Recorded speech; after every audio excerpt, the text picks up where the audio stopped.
Buenos días a todos nuestros amigos que se conectan cada 8 días, los días sábados, para nuestros seminarios bíblicos. Continuamos en esta ocasión con la íntima relación entre el libro de Daniel y el libro de Apocalipsis. ¿Qué hay en común entre ellos? ¿Qué es lo que los vincula a pesar de todos los años de distancia temporal que hay entre uno y otro? Algo así como 700 años de distancia.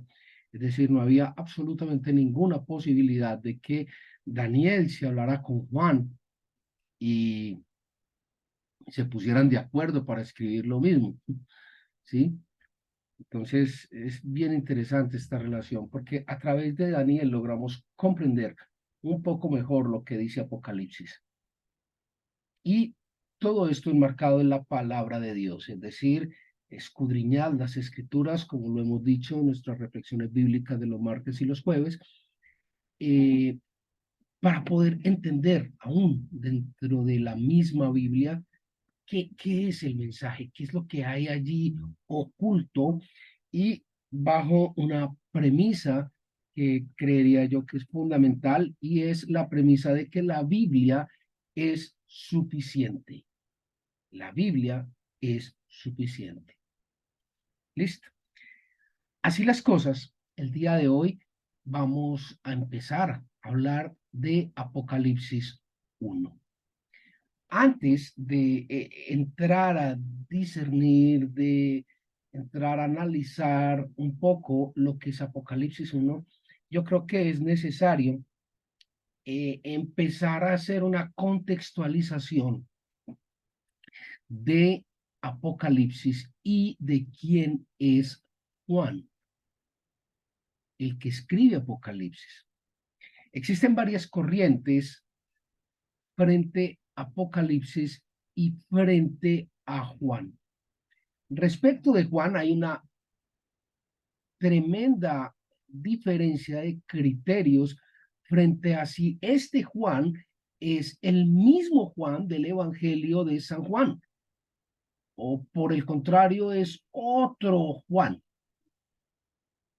¿Y por qué surge esta dualidad? Básicamente por dos condiciones. La primera, porque el Juan de el Evangelio de San Juan, para el momento histórico en que se escribe Apocalipsis, estaría por allá bordeando los 80, 90 años, ¿sí? Entonces ya estaría muy entrado en años como para ponerse a escribir relaciones y cosas de estas. Y la otra es porque el griego, el contexto griego dentro del que se escribe Apocalipsis es muy diferente, es muy distinto al griego utilizado por Juan en su evangelio. Y estos dos elementos han llevado, si será el mismo Juan, qué problema pues tan grande, ¿eh? Una pregunta dentro de todo esto. ¿Le quita relevancia al mensaje de Apocalipsis que haya o no sido el Juan del Evangelio? Yo no creo, yo no creo. La Biblia sigue siendo totalmente coherente. Ahora bien, en lo personal,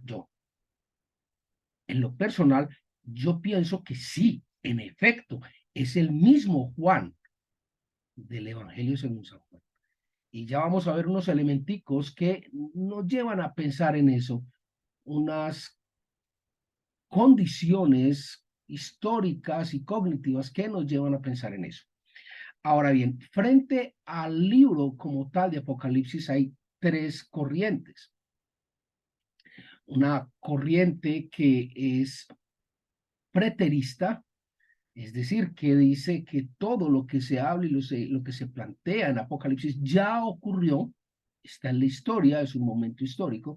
Hay otra condición que es la futurista, la que establece que todo lo que hay en Apocalipsis, absolutamente todo, es del futuro, está ubicada en eventos futuros, en eventos que aún no han ocurrido o que van a ocurrir. Y una tercera línea sobre Apocalipsis es una corriente que combina ambos elementos, es decir, establece tanto los elementos del pasado como los elementos del futuro. Y esto nos lleva a considerar ese marco de referencia. Lo que a mi leal saber y entender, lo que a mí me ha llevado en algunos estudios bíblicos es a establecer, a pensar que el Apocalipsis tiene tanto unos elementos antiguos como unos elementos del futuro. Pero hay unas condiciones especiales que son precisamente las que vamos a tratar de evaluar en este encuentro, ¿sí? Precisamente son esas, las que establecen el por qué tiene elementos del pasado y elementos del futuro. Hace pocos días, hace algún tiempo, les presenté, les envié un cuadro sobre esta interpretación de Apocalipsis y simplemente les manifestaba allí en el cuadro el respaldo de esta apreciación. Incluso yo pensaría que, si me permiten, les voy a compartir el cuadro para poder eh, entender un poco mejor este concepto. Me supongo que en estos momentos ustedes están viendo mi pantalla, lo que les estoy compartiendo. Allí vemos que Apocalipsis realmente está dividido, como les mencionaba, en dos bloques. Un bloque que hace referencia a una mitad histórica y básicamente esa mitad histórica lo que hace es describir el tremendo, el gran conflicto que se genera entre la iglesia y el desarrollo de ese conflicto, especialmente con el Imperio Romano.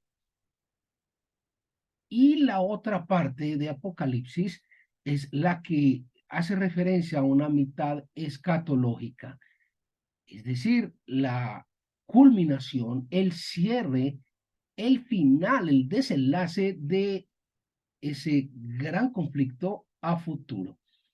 Así las cosas, entonces podemos entender que cuando se establece esta separación entre la mitad histórica y la mitad escatológica, que hace más bien referencia a al, a la iglesia que finalmente queda y que nos lleva única y exclusivamente a los creyentes en Dios. Es decir, si alguien no cree en Dios, si alguien no está dentro de la línea de la iglesia de Cristo, la verdad es que Apocalipsis no le va a decir mucho. No tiene ningún sentido. Pero para los creyentes, para los que creemos en Dios, de la manera o nos aproximamos o nos esforzamos por creer en la manera en que Él dice, esto tiene todo el sentido del mundo. Es el desenlace de la historia de la iglesia de Cristo, donde en cada uno de estos dos aspectos, tanto en la parte histórica como en la parte escatológica, encontramos una correlación de eventos, donde encontramos una hilaridad entre los eventos. Por ejemplo, encontramos allí donde se habla del mensaje a las 7 iglesias, que hace referencia básicamente a que su iglesia estaba distribuida en varias regiones y su opuesto, o sea, su equivalente o su cierre, su conclusión en la mitad escatológica, la encontramos en una nueva Jerusalén, toda unida, toda agrupada. Traté de dar colores para tener una mejor coherencia entre ambos. Cuando hablamos de los 7 sellos que está establecido en Apocalipsis, el desenlace de romper, de abrir, de quebrar estos sellos es básicamente el milenio. Es el evento final del milenio. Es decir, donde Cristo ofrece esa boda del Cordero con su iglesia y entrona, le da ese poder grande a su iglesia. La la hilaridad entre las 7 trompetas, donde cada vez que sonaba una trompeta ocurría un evento desastroso, tiene su cierre en que después de que suenan las 7 trompetas, se presenta la caída de Babilonia, es decir, esa iglesia apóstata que había tratado de destruir a la iglesia de Cristo, que había perseguido y había tratado de destruir la iglesia de Cristo, es sellado, es terminado, es rota esa iglesia, cae esa iglesia. Y por último, cuando se presenta abiertamente el gran conflicto, consecuencia de ese gran conflicto, se presentan las 7 plagas. Como les decía, hace ya algunos días, tal vez una semana o más, envié este cuadro al grupo de WhatsApp en el cual cada uno lo tiene y presumo que cada uno hizo la lectura juiciosa comparando. Allí están los versículos, los capítulos donde se describe cada uno de estos eventos. Entonces, teniendo este esquema de Apocalipsis relativamente claro y hacia dónde están enfocados conforme lo que hemos visto y aprendido, les mencionaba que hay unos elementos, hay unas condiciones que podríamos llamar atenuantes, tanto de Juan como del libro mismo de Apocalipsis, y que vale la pena repasar, mencionar por lo menos, para poder entender el libro de Apocalipsis y enfocarnos en lo que allí se establece. Antes de mirar Apocalipsis 1, que es un tremendo capítulo, vamos a ver cuáles fueron esos elementos atenuantes que en primer lugar nos llevan a acercarnos a la teoría de que Juan, el Juan de Apocalipsis, es el mismo Juan del Evangelio de Juan.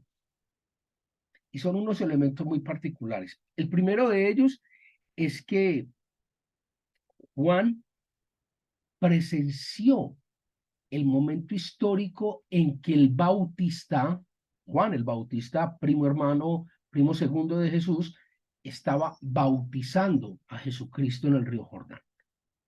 ¿Y qué tiene que ver eso? Que Juan el Bautista le da un título muy especial a Jesucristo. Y es el título de que este es el Cordero que quita el pecado del mundo. Este es el Cordero de Dios, el Cordero de Dios que quita el pecado del mundo. Juan, el apóstol, estaba allí y lo escuchó y entendió ese mensaje. De hecho, lo tenía tan claro que en 29 ocasiones en Apocalipsis lo llama el Cordero de Dios. Y esto tiene una íntima relación, un íntimo vínculo con todo el fenómeno que ya habíamos explicado en un seminario anterior sobre el tabernáculo. ¿Qué tiene que ver que sea el Cordero? ¿Por qué llamado así? ¿Qué tiene que ver el tabernáculo? ¿Qué tiene que ver la fiesta de los tabernáculos, etcétera? Ese es un tema que ya habíamos discernido en uno de nuestros seminarios. El segundo elemento es que Juan, el apóstol, es el único de los apóstoles que se llama a sí mismo, es autoproclamado el apóstol que Jesús amaba. Y se llama a sí mismo en varias ocasiones, incluso llega a decir en alguna de las versiones, aparece como el discípulo que tanto amaba. ¿Por qué Juan habría de decir algo así? ¿Por qué esa autovanagloria? Pues bueno, para esto hay una explicación a través de los 4 evangelios, Mateo, Marcos, Lucas, Juan, en, los cuales se establece el círculo de amigos personales muy cerrado que tenía Jesucristo. Jesucristo básicamente tenía 4 amigos. Ah, y entonces los 12 apóstoles, sí, claro, tenía 12 apóstoles y era amigo de todos y de los niños y todo esto y con todo el mundo hablaba. Sí, sí, sí, sí. Pero habían 4 amigos conformados por 2 grupos de 2 hermanos, que eran los más cercanos. Eran los que estaban con Jesucristo a cada instante, en cada momento. Pum, pum, pum, pum. Estaban ahí. ¿Quiénes eran? Fácil, simple. Pedro, Santiago, Juan y Esteban. Ese era el círculo. Y Juan era el más especial. Y es lo que se deja ver entre las escrituras del Evangelio. ¿Por qué? Vamos por partes, como diría el descuartizador. Ya le voy a explicar por qué.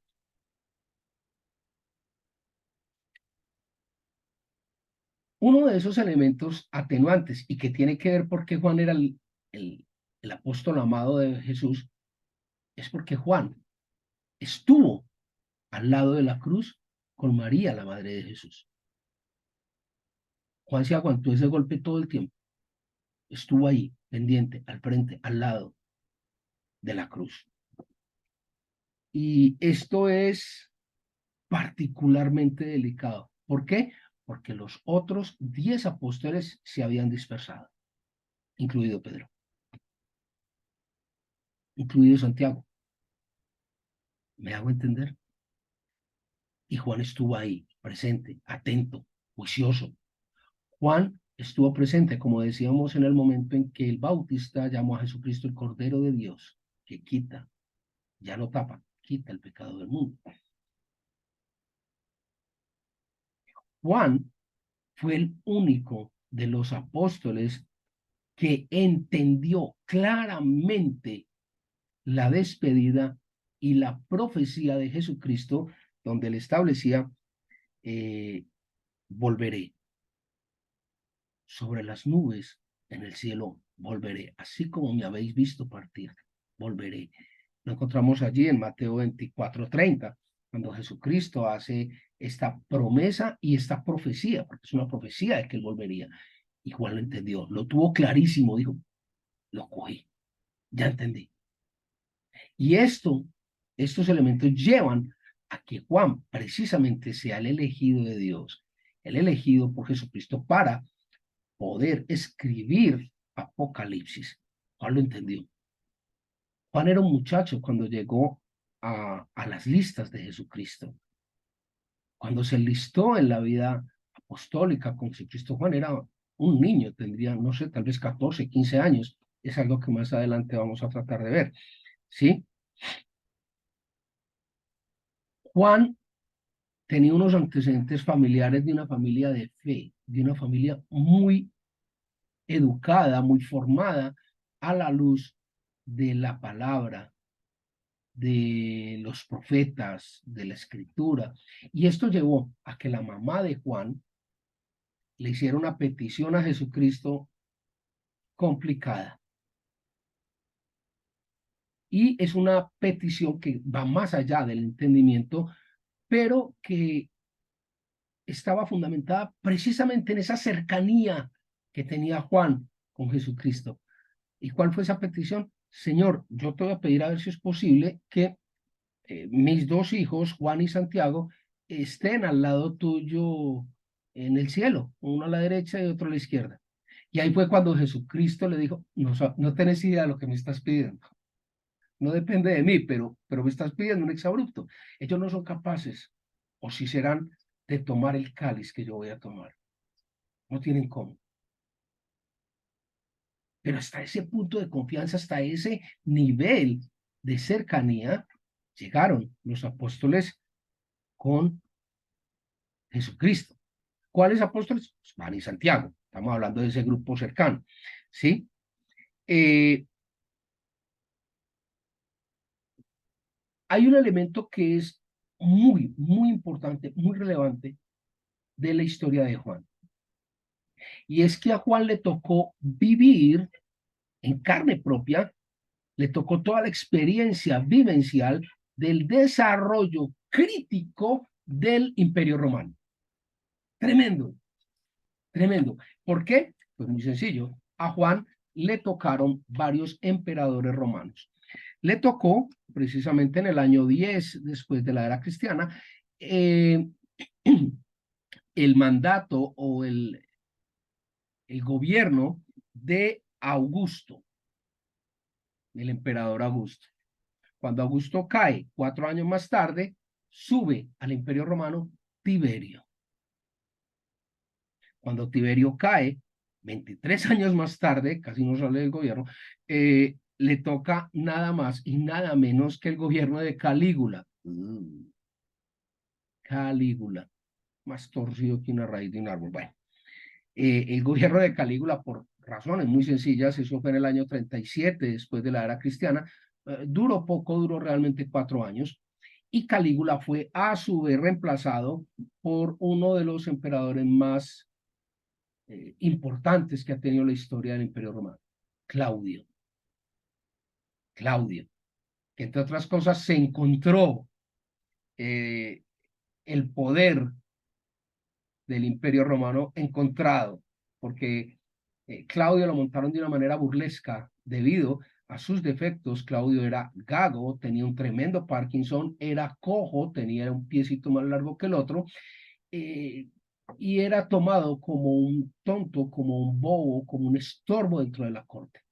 Sin embargo, era un tipo tremendamente brillante, al punto que logró transformar la historia del Imperio Romano. El gobierno de Claudio duró 13 años aproximadamente. Esto ocurre hacia el año 41 después de la era cristiana. Y por último, le tocó a Juan el gobierno de nada más y nada menos que de esa belleza de Nerón. El gobierno de Nerón, que fue del año 54 al año 68 de la era cristiana, duró 14 años. Esto le da a Juan una vivencia total de 58 años a través de estos 5 emperadores romanos. Le tocó toda la crisis, le tocó todo el proceso en carne propia a él. Esto lleva a que Juan tenga un profundo conocimiento de las cosas. Y por último, la similitud, la equivalencia que hay entre Juan y Daniel. ¿En qué se parecen? En mucho, vas a ver. Lo primero es que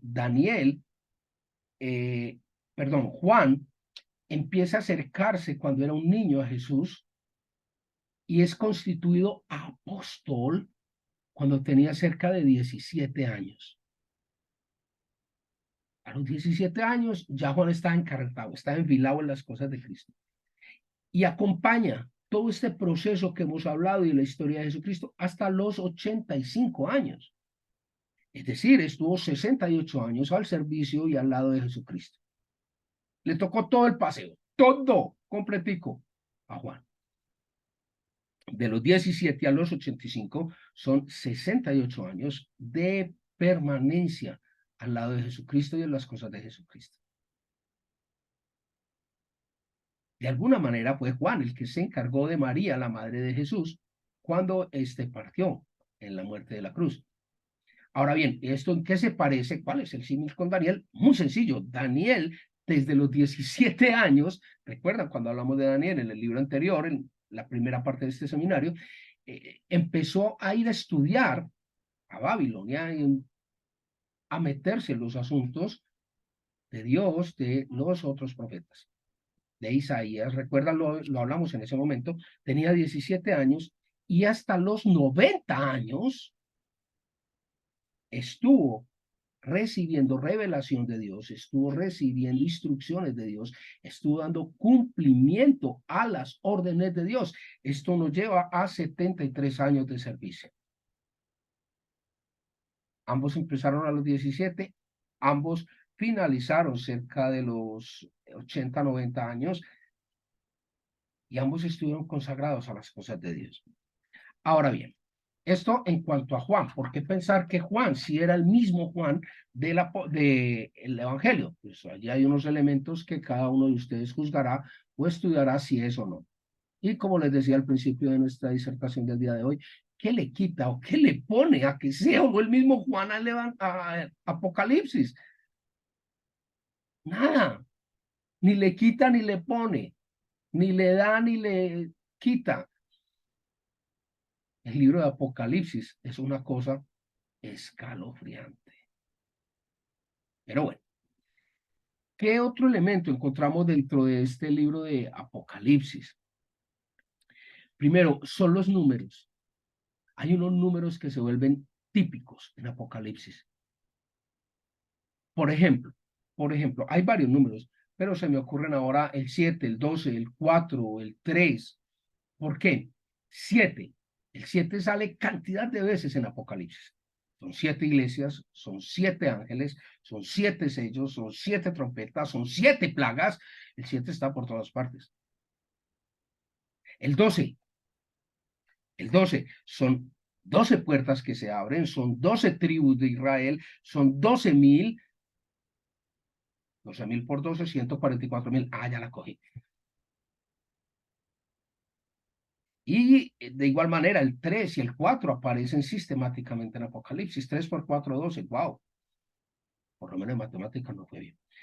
Eh, todo el texto de Apocalipsis parece, de acuerdo a lo que explicábamos hace un momento en el cuadro, que reitero, se les había enviado días antes al grupo de WhatsApp inherente a estos seminarios.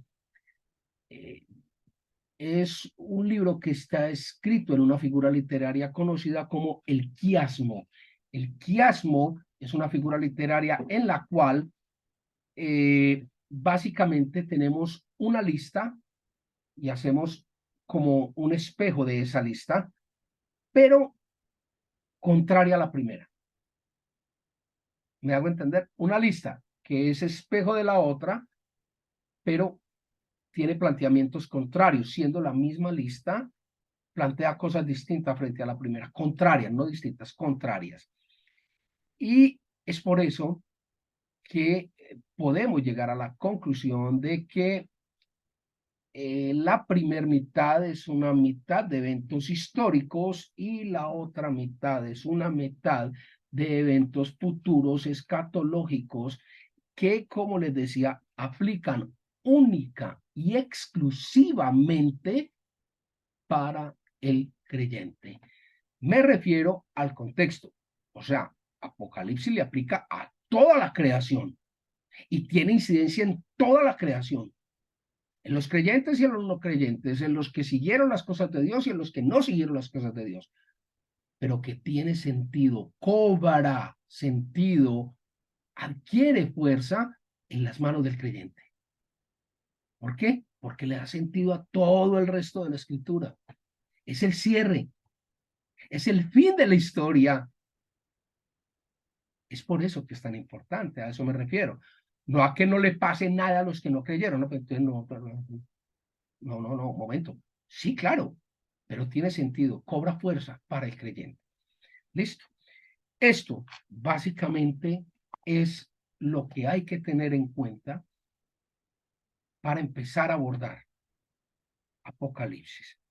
Lamentablemente el tiempo se nos está acabando. No alcanzamos a evaluar Apocalipsis 1, el primer capítulo de Apocalipsis, pero les adelanto 2 o 3 cositas sobre Apocalipsis 1. Apocalipsis 1, escrito por Juan, plantea una serie de preguntas. Preguntas como, ¿quién está hablando? ¿Qué está diciendo esta revelación a Juan? Y si nos damos cuenta, es exactamente igual, idéntico a lo que ocurre en Daniel 10. Interesante. Además de todo esto, les pido que para nuestra próxima reunión, con la ayuda del Señor, le demos una estudiadita, una repasadita a Apocalipsis 1, del 17 al 18, y al libro de Romanos, capítulo 5, versículos del 8 al 10. Y por supuesto, lo que siempre hemos dicho, si vamos a hablar de Apocalipsis 1, le invito a que lea Apocalipsis 1 para que tenga una idea de qué estamos hablando. Con esto, mis muy queridos, muy queridas, hacemos la última parte de la introducción para poder iniciar con mano fuerte, con paso firme, a incursionar en Apocalipsis. Que el Señor les guarde.